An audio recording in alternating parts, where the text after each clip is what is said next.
السلام علیکم دوستو، آج 19 جنوری 2020 اتوار کا دن ہے۔ دنیا کی بہترین اور بڑی اپڈیٹس میں آج آپ سنیں گے کہ ڈاکٹر ذاکر نائک کو امیت شاہ کے بھیجے ہوئے نمائندے 7 گھنٹے تک قائل نہ کر سکے۔ ملالہ یوسفزئی کی زندگی پر فلم بننے والے ہدایت کار کو دھمکیاں دی جانے لگیں۔ میجر جنرل آصف غفور کو جی او سی اوکاڑا کیوں تعینات کیا گیا، وجہ سامنے آ گئی۔ طیب اردوان مسلمانوں کا خون بہانے والوں کے ایجنٹ ہیں، ترک اپوزیشن لیڈر۔ بی جے پی مسلمان دشمنی میں آپے سے باہر خاتون کو قوالی سے ہی روک دیا۔ دھمکیوں سے آپ دنیا میں مزید تنہا ہو جائیں گے، امریکہ کا سپریم لیڈر کو جواب۔ سپریم لیڈر کی تقریر پر صدر ٹرمپ کا سخت جواب۔ پھل فروش کی بیٹی نے ایم ایس اکنامکس میں سونے کا تمغہ جیت کر دنیا کو حیران کر دیا۔ تو آئیے چلتے ہیں اب خبروں کی ڈیٹیل کی طرف، لیکن اس سے پہلے اگر ہو سکے تو چینل کو لائک اور سبسکرائب ضرور کیجیے گا، شکریہ۔ تمہارے خلاف تمام مقدمات ختم کر دیے جائیں گے، منجمد اکاؤنٹس بحال کر دیے جائیں گے، ضبط شدہ جائیدادیں واپس کر دی جائیں گی، اور سب سے بڑھ کر تمہیں انڈیا واپسی کا محفوظ راستہ بھی دیا جائے گا۔ مگر اس کے عوض مجھے کیا کرنا پڑے گا؟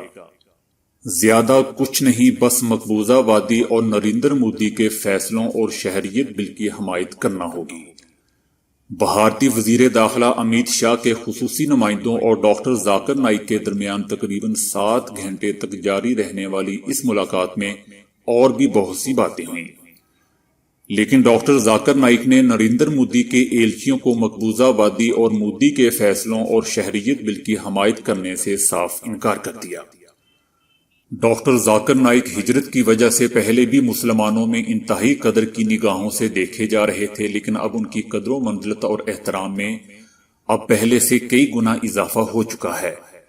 نریندر مودی مسلمان رہنماؤں کو اپنے ظالمانہ فیصلوں کا حمایتی بتانے کے لیے مختلف ہتھ کنڈے استعمال کر رہا ہے، اور کچھ مولانا حضرات اس کے اس ہتھ کنڈے میں آ بھی چکے ہیں۔ نریندر مودی کے ایلچیوں نے ڈاکٹر ذاکر نائک کو جو پیشکش کی تھی وہ بھی انتہائی غیر معمولی تھی۔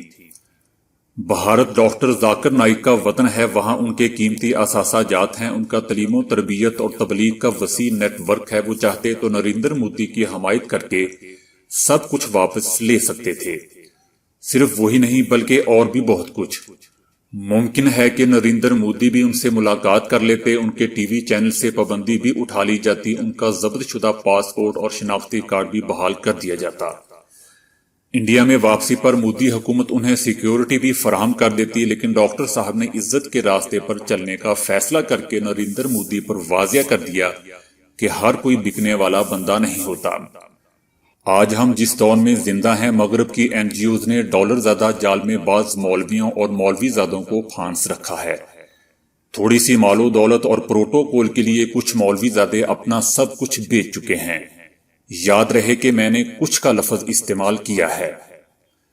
ادھر دنیا کی کم عمر ترین نوبیل انعام یافتہ پاکستانی ملالہ یوسفزئی کی زندگی پر فلم بنانے والے بھارتی ہدایت کار امجد خان نے انکشاف کیا ہے کہ انہیں پاکستانی طالبہ پر فلم گل مکئی بنائے جانے پر دھمکیاں دی جا رہی ہیں۔ گل مکئی امجد خان کی بطور ہدایت کار پہلی فلم ہے۔ امجد خان نے انکشاف کیا ہے کہ انہیں دھمکیاں دینے کا سلسلہ تاحال جاری ہے اور انہیں کافی وقت سے دھمکیاں دی جا رہی ہیں۔ امجد خان کا کہنا ہے کہ انہیں حیرت ہے کہ ان کی فلم گل مکئی پر تنگ نظر لوگوں کو پریشانی ہے۔ انہوں نے کہا کہ فلم کو گزشتہ برس اقوام متحدہ کے تحت لندن میں پیش کیا گیا تھا اور ان کی فلم کو ملالہ یوسفزئی اور ان کے والد نے بھی دیکھا تھا۔ ادھر دفاعی تجزیہ نگار جنرل امجد شعیب نے کہا ہے کہ میجر جنرل آصف غفور کو اکاڑے میں بھیجنے کی کوئی خاص وجہ نہیں تھی۔ اکاڑا خالی ہو گیا تھا، اکاڑا کے جی او سی جی ایچ کیو میں پوسٹ ہو گئے تھے۔ اگر آصف غفور کو یہاں سے ڈویژن میں بھیجنا ہے تو ایک اکاڑا ہی خالی تھا، باقی جگہوں پر جو لوگ ہیں ان کی ابھی ملازمت کی مدت ختم نہیں ہوئی، جبکہ کسی کی مدت ملازمت پوری نہ ہو اسے وہاں سے نکالنا مناسب نہیں ہوتا۔ اگر وہ آئی ایس پی آر میں ہی زیادہ وقت گزار دیتے تو ان کو آگے پروموشن میں مسئلہ ہوتا، کیونکہ پھر تجربے میں ہر جگہ صرف آئی ایس پی آر ہی نظر آتا۔ لہذا ضروری تھا کہ ان کا تبادلہ کیا جاتا۔ جنرل امجد شعیب نے مزید کہا کہ فوج کا ترجمان ہونا اور کمانڈ سنبھالنا دو الگ الگ کام ہیں۔ بطور D G I S P R ان کی مدت ملازمت ختم ہو چکی تھی، اس لیے انہیں رخصت کیا گیا۔ انہوں نے بطور D G I S P R اچھا کام کیا، بلکہ بہت ہی اچھا کام کیا، لیکن اس تجربے کی بنیاد پر وہ آگے کور کی کمانڈ نہیں کر سکتے تھے، اس لیے آصف غفور کو واپس فیلڈ میں بھیجا گیا۔ ادھر میجر جنرل آصف غفور کا تبادلے کے بعد اہم بیان بھی سامنے آیا تھا۔ انہوں نے کہا کہ اپنے دور میں جن جن سے منسلک رہا ہوں ان تمام افراد کا شکریہ ادا کرتا ہوں۔ انہوں نے مزید کہا کہ میڈیا کا خصوصی طور پر شکریہ ادا کرتا ہوں۔ پاکستانیوں نے جس قدر محبت دی اور تعاون کیا، اس کا شکریہ ادا کرنے کے لیے الفاظ نہیں ہیں۔ انہوں نے نئے D G I S P R کے لیے نیک خواہشات کا بھی اظہار کیا۔ ادھر ترکی کی حزب اختلاف نے ایک بار پھر صدر رجب طیب اردوان کو کڑی تنقید کا نشانہ بنایا ہے اور الزام عائد کیا ہے کہ طیب اردوان مسلمانوں کا خون بہانے والوں کے ایجنٹ کے طور پر کام کر رہے ہیں۔ ترک اپوزیشن لیڈر کا کہنا ہے کہ مغرب نے ترک صدر رجب طیب اردوان کو شام میں آگ لگانے کے لیے استعمال کیا اور اب یہ لیبیا کو آگ میں جھونکنے کے لیے استعمال کر رہے ہیں۔ انہوں نے مزید کہا کہ مشرق وسطی میں معصوم مسلمانوں کا خون بہایا جا رہا ہے۔ اب تک امریکہ اور روس مشرق وسطی میں مسلمانوں کا خون کرنے کے لیے اسلحہ فروخت کرتے تھے، اور اب ان میں ترکی کے طیب اردوان بھی شامل ہو گئے ہیں جو مسلمانوں کے قتل عام میں امریکہ کے ایجنٹ ہیں۔ انہوں نے کہا کہ ہماری پالیسیوں کا تعین کون کرتا ہے؟ وزارت خارجہ یا ایوان صدر؟ نہیں، ہرگز نہیں، بلکہ ہماری پالیسیوں کی ڈور پہلے امریکہ اور اب روسی صدر پیوٹن کے ہاتھ میں ہے۔ چاہے لیبیا ہو یا شام، ہر جگہ پر ترکی کو استعمال کیا جا رہا ہے۔ ادھر بھارتی ریاست اتر پردیش میں ہندو انتہا پسند مسلمان دشمنی میں آپے سے باہر ہو گئے۔ معروف خاتون کو قوالی سے ہی روک دیا گیا۔ لکھنؤ میں معروف ڈانسر منجری چترویدی کو صوفی رقص سے ہی روک دیا گیا۔ بی جے پی کے گنڈوں کا کہنا تھا کہ یہاں قوالی نہیں چلے گی۔ گنڈوں نے اسٹیج پر چڑھ کر توڑ پھوڑ کی اور پروگرام ختم کروا دیا۔ یہ واقعہ لکھنؤ میں پیش آیا۔ منجری چترویدی کا کہنا تھا کہ انہیں اتر پردیش کی حکومت نے پروگرام پیش کرنے کے لیے مدعو کیا تھا، تاہم پروگرام کے درمیان اچانک موسیقی بند کر دی گئی۔ یہ دیکھ کر انہیں بہت حیرانی ہوئی، حاضرین بھی پریشان ہوئے۔ موسیقی روکنے پر مجھے لگا کہ شاید کوئی ٹیکنیکی خرابی واقع ہو گئی ہے۔ وجہ پوچھنے پر بتایا گیا کہ قوالی نہیں چلے گی۔ پروگرام میں صرف قوالی کو ہی روکا گیا، باقی پروگرامز چلتے رہے، جس سے انتہا پسند ہندوؤں کی مسلم دشمنی کا پتہ چلتا ہے۔ منجری چترویدی گزشتہ 20 برسوں سے اپنے فن کا مظاہرہ کرتی آ رہی ہے۔ گزشتہ روز کے واقعے نے ان کا دل توڑ دیا۔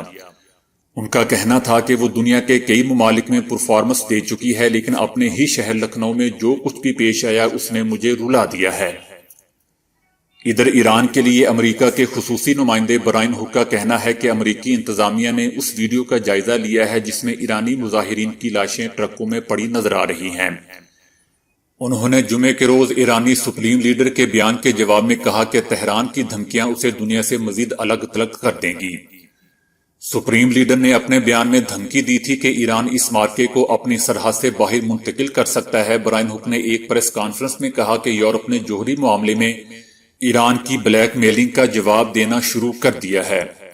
انہوں نے کہا کہ امریکی انتظامیہ کو ایرانی نظام کے ان قائدین کے بارے میں معلومات موصول ہو گئی ہیں جو کریک ڈاؤن کے ذمہ دار ہیں۔ امریکی انتظامیہ ایرانی نظام اور اس کی مدد کرنے والوں کو بھاری قیمت چکانے پر مجبور کرنے میں کامیاب رہی ہے۔ امریکی نمائندے کے مطابق ایرانی صدر حسن روحانی نے اعتراف کیا ہے کہ پابندیوں کے بعد ایرانی نظام کو بھاری مادی نقصان اٹھانا پڑا ہے اور ایرانی نظام ایک بڑے بینکنگ بحران کے سامنے کھڑا ہے۔ امریکی عہدیدار نے اپنی گفتگو میں لندن کے اس فیصلے کو بھی سراہا جس کی روح سے برطانیہ نے حزب اللہ کو دہشت گرد تنظیم کا درجہ دے دیا ہے۔ برائن ہک نے زور دیا کہ ایران کے مستقبل کا فیصلہ ایرانی عوام ہی کریں گے۔ ادھر امریکی صدر ٹرمپ نے ایران کے رہبر اعلیٰ آیت اللہ خامنئی کو جمعے کے روز کی گئی تقریر پر سخت جواب دیتے ہوئے کہا ہے کہ ان کو اپنے الفاظ اور باتوں پر خود غور کرنا چاہیے۔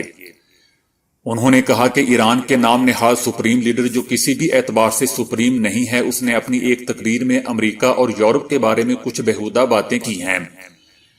انہیں پتہ نہیں کہ ایران کی معیشت کس طرح بکھر رہی ہے، عوام پریشان حال ہیں۔ ایرانی لیڈروں کو اپنے گریبان میں جھانکنا چاہیے۔ سپریم لیڈر آیت اللہ خامنئی نے امریکی صدر ٹرمپ کو مسخرہ قرار دیتے ہوئے کہا تھا کہ ان کا یہ کہنا کہ وہ ایرانی عوام کے ساتھ ہیں دراصل جھوٹ بول رہا ہے۔ سپریم لیڈر نے مغربی ممالک کو بھی شدید تنقید کا نشانہ بناتے ہوئے کہا تھا کہ وہ اتنے کمزور ہیں کہ وہ ایران کو گھٹنے ٹیکنے پر مجبور نہیں کر سکتے۔ سپریم لیڈر نے مزید کہا تھا کہ فرانس، برطانیہ اور جرمنی حقیر حکومتیں ہیں اور وہ دراصل امریکہ کے غلام ہیں۔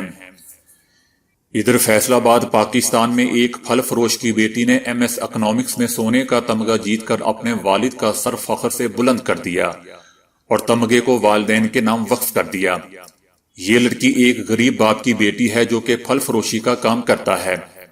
لڑکی نورالصبا نے اکنامکس میں ایم ایس کی تعلیم حاصل کی۔ اس کے والد کا اس موقع پر کہنا تھا کہ اس کی بیٹی تعلیم حاصل کرتی رہی اور ہم نے ان کی ہر ممکن مدد کی۔ نورالصبا کا کہنا تھا کہ اس کی والدہ گھر میں کپڑے سلائی کرتی ہے۔ میرے والدین کو بہت سی مشکلات کا سامنا کرنا پڑا، اس کے باوجود انہوں نے میری تعلیم مکمل کرنے میں میری مدد کی۔ میں اس تمغے کو اپنے والدین کے لیے وقف کر رہی ہوں، یہ تمغہ ان کا ہے۔ اسی ایونٹس میں بی ایس بایو کیمسٹری میں ایک چھوٹی کھلونا دکان کے مالک ارسلان ظفر کے بیٹے اور تعمیراتی مزدور کی بیٹی رابعہ نذیر نے خصوصی میڈل حاصل کیا۔ پاکستان باصلاحیت افراد سے بھرا ہوا ہے۔ طلباء کی یہ صرف 3 مثالیں جو اس وجہ سے پیچھے نہیں رہیں کہ وہ معاشرے کے لیے مالی طور پر فائدہ مند تھے۔